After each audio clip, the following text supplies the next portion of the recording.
ఒకసారి ఆయన అన్న మాటలు కూడా ఒకసారి ప్లే చేద్దాం. ఒకసారి వినండి ఒకసారి అందరూ కూడా.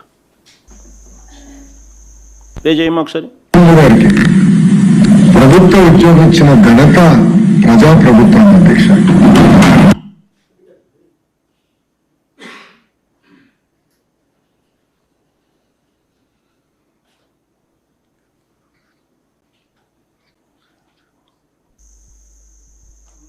ఏమా ప్రాబ్లం ఉందా? విజయాన్ని పివి సింధు గారికి ప్రభుత్వ ఉద్యోగం ఇచ్చిన ఘనత ప్రజాప్రభుత్వం అధ్యక్ష. మీరు సెట్ చేసుకోండి. అంత లోపల డిఎస్సి పరీక్షలకు అవసరమైన ప్రశ్న తయారీ అనేది ఎస్సీఈఆర్టీ డైరెక్టర్ బాధ్యత. ప్రశ్న తయారీ అనేది ఎస్సీఈఆర్టీ డైరెక్టర్ బాధ్యత. డిఎస్సి పరీక్షను నిర్వహించే బాధ్యత డిఎస్సి కన్వీనర్ది. ఈ రెండు ఒకే వ్యక్తికి ద్వారా జరిపిస్తే పారదర్శకతకు పాతర వేసినట్టు అవుతుంది, లీకేజీకి స్వయంగా ద్వారాలు తెరిచినట్టు అవుతుంది. అంటే ప్రశ్న తయారీకి ఒకంతోనే చేయిస్తూ ఉన్నారు, పరీక్ష నిర్వహణ చేసే కార్యక్రమం కూడా సేమ్ వ్యక్తితోనే చేస్తూ ఉన్నారు. ఏపీడిఎస్సి నియామకాల చరిత్రలోని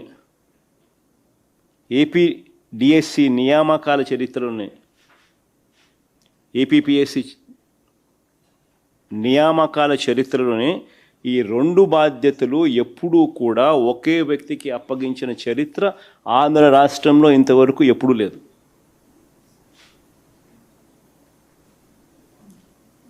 ఎందుకు ఆ రకంగా చేస్తారు అని అంటే దానికి కారణం ప్రశ్నలు తయారీ చేసే వ్యవస్థకు పరీక్ష నిర్వహించే వ్యవస్థకు మధ్య ఉండాల్సిన చెక్స్ అండ్ బ్యాలెన్సెస్ తొలగిపోతాయి. కాబట్టి ఒకసారి ఆయన అన్న మాటలు ఒకసారి రెడీగా ఉన్నట్టున్నారు, ఒకసారి ప్లే చేసి ఒకసారి వినండి ఒకసారి.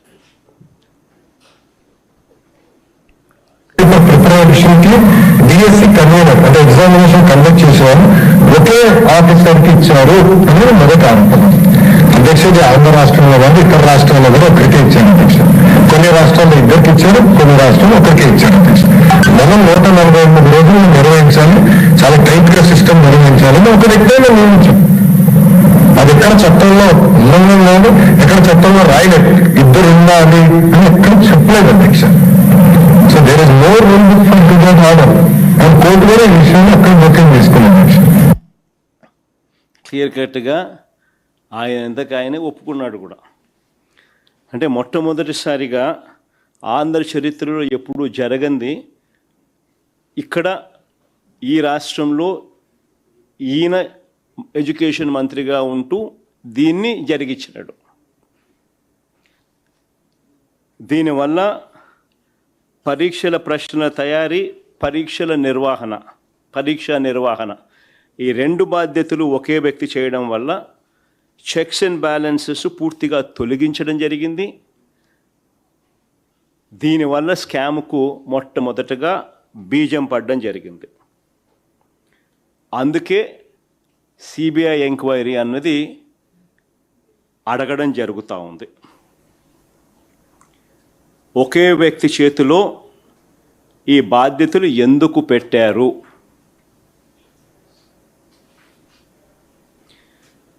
ఇలా చేసినందువలన చెక్స్ అండ్ బ్యాలెన్సెస్ లేకుండా పోయి లీకేజీకు ద్వారాలు తెరిచినారు కాబట్టి. పాయింట్ నెంబర్ 2, రెండో పాయింట్, డిఎస్సి ప్రశ్న పత్రాలు తయారు చేసే విభాగంలో ఉన్న అవుట్సోర్సింగ్ ఉద్యోగి నవీన్కు ఫస్ట్ ర్యాంక్ రావడం వాస్తవమేనని అసెంబ్లీ సాక్షిగా మరోసారి తండ్రి కొడుకులు ఇద్దరు ఒప్పుకున్నారు, అబ్బా కొడుకులు ఇద్దరు ఒప్పుకున్నారు. ఒకసారి ప్లే చేయండి అమ్మా ఒకసారి. ఫస్ట్ మెరిట్ లిస్ట్ చూపించండి. ఫస్ట్ ఇది నవీన్కు ఫస్ట్ ర్యాంక్ వచ్చిన నవీన్కు సంబంధించిన మెరిట్ లిస్టు. నెంబర్ 1 ర్యాంక్లో నవీన్ అక్కడ కనిపిస్తున్నారు చూడండి, ఫస్ట్ ర్యాంకు.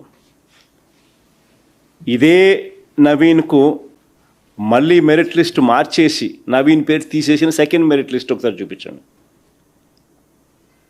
నవీన్ పేరు తీసేసిన సెకండ్ మెరిట్ లిస్ట్ పబ్లిష్ చేసినారు. ఫస్ట్ మెరిట్ లిస్ట్లో నవీన్ పేరు ఉంటుంది. వెంటనే నవీన్ తప్పించే కార్యక్రమం చేసి నవీన్ పేరు తీసేసి నవీన్ పేరు లేకుండా సెకండ్ మెరిట్ లిస్ట్ రిలీజ్ చేసినారు. అబ్బా కొడుకులు ఇద్దరు కూడా తనకు ఫస్ట్ ర్యాంక్ వచ్చిందని అసెంబ్లీ సాక్షిగా ఇద్దరు ఒప్పుకున్నారు. ఆ క్లిప్పింగ్ కూడా ఒకసారి ప్లే చేయండి ఒకసారి చంద్రబాబు నాయుడు గారు లోకేష్ మాటల్లో.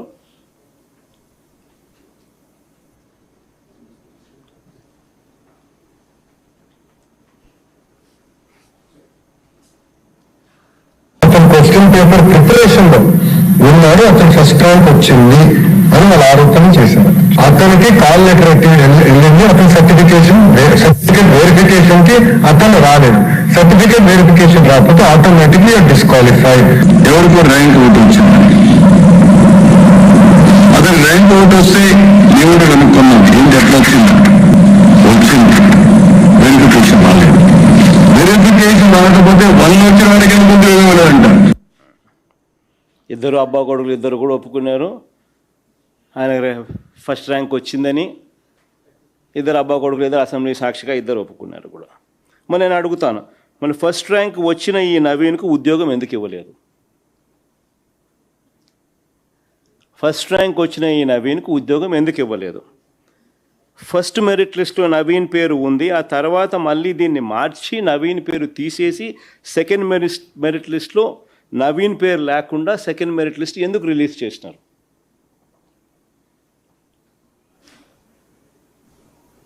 చంద్రబాబు నాయుడు గారు ఆయన కొడుకు ఏమంటారు? అబ్బా కొడుకులు ఇద్దరు నవీన్కి ఎందుకు ఉద్యోగం ఇవ్వలేదు అని అంటే ఏమంటారు? సర్టిఫికెట్ల వెరిఫికేషన్కు నవీన్ రాలేదు కాబట్టి ఉద్యోగం ఇవ్వలేదట. అదే కదా విన్నారు మీరు ఎంతగా? అదే కదా మీరు అంతా విన్నారు కూడా. సర్టిఫికెట్ల వెరిఫికేషన్కు రాకపోతే ఎవరికైనా ఉద్యోగం ఎట్టిస్తాము, రాలేదు కాబట్టి ఇవ్వలేదంట. మరి ఇదే వాస్తవం అయితే మరి నవీన్ అనే క్యాండిడేట్ కోర్టుకు ఎందుకు పోయినాడు? మరి ఇదే వాస్తవం అయితే నవీన్ అనే వ్యక్తి కోర్టుకు ఎందుకు పోయినాడు? నవీన్ అనే వ్యక్తి కోర్టుకు పోయి క్యాండిడేట్ నవీన్ తన ఐడిని బ్లాక్ చేశారని, కాల్ లెటర్ తనకు పంపలేదని కోర్టుకు పోయినాడు.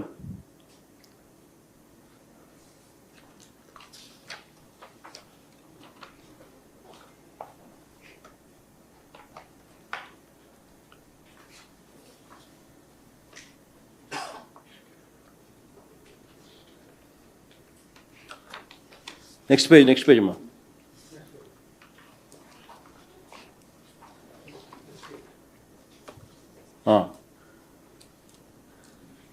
తన డిఎస్సి లాగిన్ బ్లాక్ అయిందని విద్యాశాఖకు మెయిల్ పెట్టిన నవీన్,